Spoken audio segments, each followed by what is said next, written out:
Steve Nolan, Major, United States Air Force, retired, career mental health officer. Served my country for 30 years, Army, Air Force, and then when I retired, I ran a PTSD clinic for the VA. So, over 2 decades of experience with mental health issues.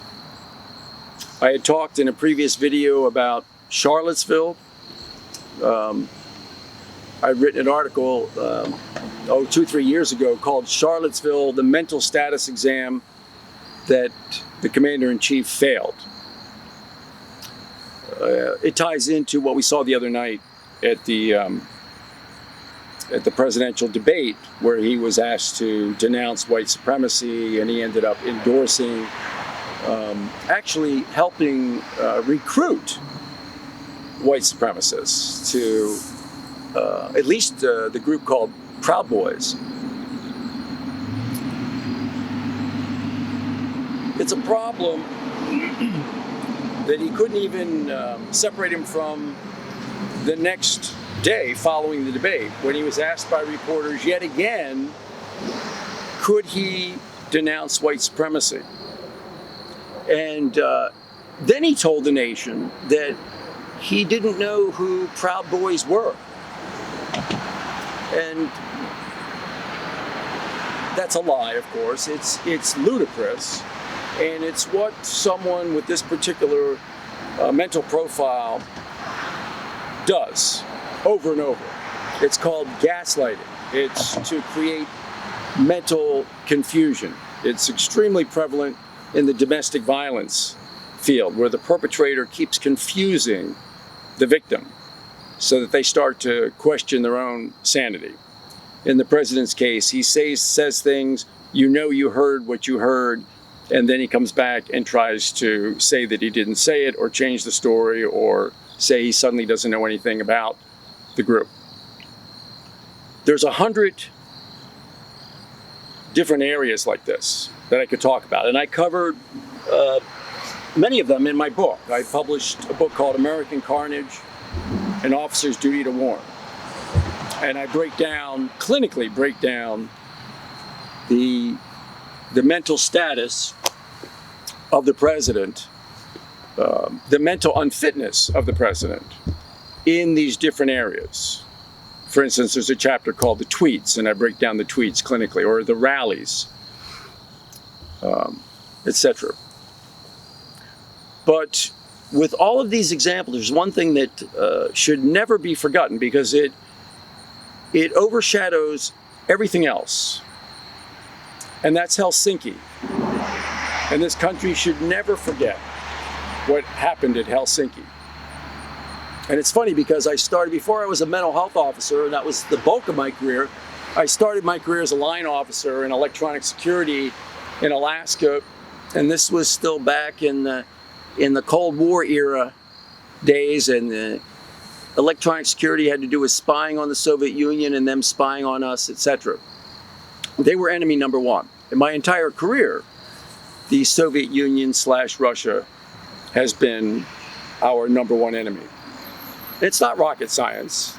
They're our enemy for the simplest reason of all, is that we believe in inalienable rights for all citizens and for all people globally. And Russia, the Soviet Union, does not believe in inalienable rights. In fact, they have institutionalized, as has China and North Korea, the violation of individual rights. And that's why it's a pretty easy delineation between the good guys and the bad guys.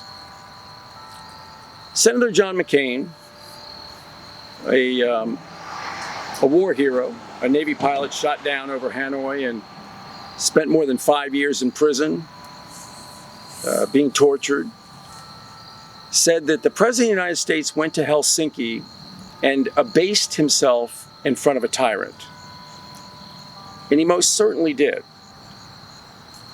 But what happened there was also the greatest proof of this particular mental disorder and mental unfitness for command. What happened there was so outrageous and off the scale abnormal. Let me remind you. The president went to Helsinki, and then he told the world on camera that our enemy said that he didn't do what we already proved that he did. The president said that he had confidence in both parties, meaning the United States intelligence services and the enemy's denial. It was a surreal moment.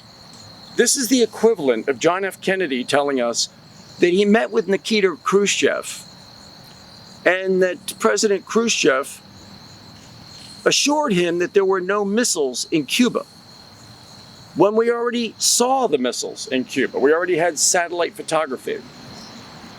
This is a direct analogy because we had already proven all of the Russian cyber warfare, and we were indicting 12 GRU, Russian intelligence officers, which is the absolute proof of Putin's orchestration of the entire thing. And the Department of Justice and the Senate and the House were accumulating reams of information and proof, very specific, the names of the spies, exactly what they were up to, all of the networks that they used, whether it was Facebook, Twitter, all the different avenues of cyberspace that they used to undermine an American election. Yet the President of the United States went before the world and told the biggest lie I have ever heard in my entire adult life. And that was that the intelligence community came to him and said that it might be Russia. And that is not what happened. That's a big lie, the biggest lie. They went and told him that it was Russia. The question is, why would he lie about something that has to do with national intelligence and our safety? That's still to be determined. We are accumulating more and more evidence. Just this week, we find out that the president has not paid taxes in many years, or he paid $750 for 2 years. But the main thing is how much debt he is in, $300 to $400 million in debt, that we are not allowed to know as the American people. But because of the extensive Russian contacts that these 3 federal investigations have uncovered, how many oligarchs, how many Russian intelligence officers have been in contact with the Trump family, the Trump organization, the Trump campaign, that we don't know why the president keeps capitulating to the enemy on issues like bounties on our soldiers or murdering British citizens. But more importantly is that the president refuses to protect us against an ongoing attack. And so the cyber warfare against the United States never ended. It's ongoing. We just got a report a week and a half ago how intense it is, along with China and Iran to a lesser degree. But the major bulk of the attack is Russia. And the president still cannot come forward and tell us what it's all about and protect us. Instead, it's still a hoax. From a mental health point of view, let me summarize this by saying the only sane response to an enemy attack on your country is the President of the United States to come forward and make a public statement to the people saying, here's what we uncovered, and here are the measures we've taken to stop it, to punish the perpetrator, and to make sure that it doesn't happen again. None of that has happened. And we need to find out why.